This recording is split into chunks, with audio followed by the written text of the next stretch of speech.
Elon Musk and Jeff Bezos, two billionaires with deep pockets, thriving businesses, and sky-high ambitions. While Bezos is the king of e-commerce and Musk a titan of tech, the pair have crossed paths more times than I'm sure they would like, igniting a feud laced with jet fuel that's really starting to heat up. Despite Bezos and Musk rising up through two completely different industries, their interests did eventually clash, triggering what we like to consider the new era space race. You see, Jeff Bezos is the CEO and founder of Blue Origin, an innovative aerospace manufacturer that's striving to make space exploration cheaper. On the other hand, Elon Musk is the CEO and founder of SpaceX, an innovative aerospace manufacturer that's also striving to make space exploration cheaper. I'm sure you can see why this is causing some friction, but it hasn't always been Musk in the red corner, Bezos in the blue. In fact, they even shared dinner together in 2004 to discuss ideas about their pioneering space endeavors. When both space companies were in their infancy, the pair didn't have all that much to measure up against. Bezos started Blue Origin in 2000, and Musk got SpaceX off the ground in 2002. However, it wasn't until many years later either would actually launch something resembling a rocket. While both companies threw some weight around in the same industry for over a decade, the clash only started to gain some real momentum in 2013, when NASA decided to offer up its historic launch site, Complex 39A. The 39A pad served as the starting point for countless space missions spanning as far back as the 1960s, including the infamous Apollo 11 in 1969. After NASA retired its shuttle fleet in 2011, they decided it was time to hand the facilities management over to a private company, saving taxpayers around $100,000 a month in upkeep costs alone.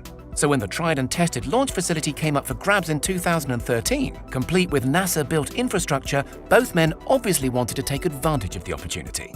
Musk proposed using the facility to launch SpaceX's Falcon 9 rocket and eventually the Falcon Heavy rocket that was still yet to be built. SpaceX was already launching the Falcon 9 from a nearby pad for satellite missions and taxiing cargo to the International Space Station. The proposal also hinted at future launches carrying NASA astronauts to the station as well.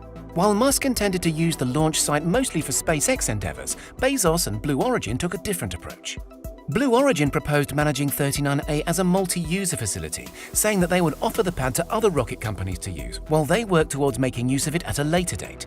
Essentially, Bezos wanted to rent, and Musk was all ready to go, tilting the scales in his favor.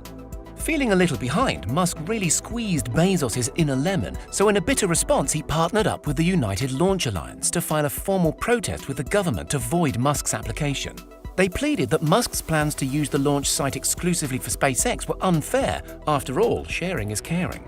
Musk dubbed it a load of BS and a phony blocking tactic, stating that SpaceX was open to sharing the site with NASA and other private companies if necessary. After a few back and forths, NASA eventually moved forward into negotiations, finalizing a deal with Musk coming into 2014, leaving Bezos out of the picture entirely. So it was 1-0 in Musk's favor, but this was just the beginning, and less than a year later, the two were firing shots once again.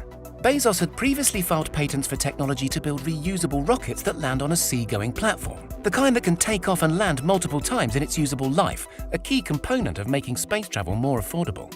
Despite SpaceX being the industry leader and already testing a number of small takeoff and landing rockets, if or when they succeeded in making one fully operational, they would be forced to pay Bezos and Blue Origin settlement, litigation, or licensing fees. Musk, being a big player, didn't fancy the idea of shelling out cash to his competitor, so disputed the patent profusely, stating that the idea of launching a rocket and landing it vertically is an old one. Musk even mustered up some old sci-fi footage that showed space rockets landing on boats, explaining that the Blue Origin patents were a demonstration of old ideas and repeated technologies. Musk continued to fight his corner, and on September 1, 2015, he reigned victorious when all 15 points of Bezos' patent were finally cancelled. Up until this point, the feud between Musk and Bezos was mostly private, but by the end of 2015, things started to go public, back and forth Twitter public. On November 23, 2015, Blue Origin successfully launched and landed its new Shepard rocket, marking them the first company to successfully fly a suborbital booster to space and return it safely back to Earth for landing. Bezos made his way to Twitter and said, "The rarest of beasts, a used rocket. Controlled landing not easy, but done right can look easy," alongside a short video clip. Musk responded with a tweet of congratulations, but he couldn't just leave it at that. He went on to say that it's important to clear up the differences between space and orbit, explaining that it takes speeds of Mach 3 to get to space, which is what Blue Origin achieved, and Mach 30 to get into orbit, which is what Musk said he was on track to achieve. He also stated that rocketing up a payload and bringing the booster back for landing is going to take 100 times more energy. In short, Musk was telling Bezos, "Good job, buddy, but your little Blue Origin is not even in the same league as my SpaceX." Just a month later, Musk did exactly what he said he would by sending a payload into space and returning the booster safely back for landing. The friction between the two increased and the frequency of the public bickerings continued. A few years later, and the beef is still in full swing. At a private lecture in New York, Bezos threw a steaming hot bowl of criticism at Musk's goal to colonize Mars. He said, "My friends who want to move to Mars, I say do me a favor. Go live on the top of Mount Everest for a year first and see if you like it, because it's a garden paradise compared to Mars."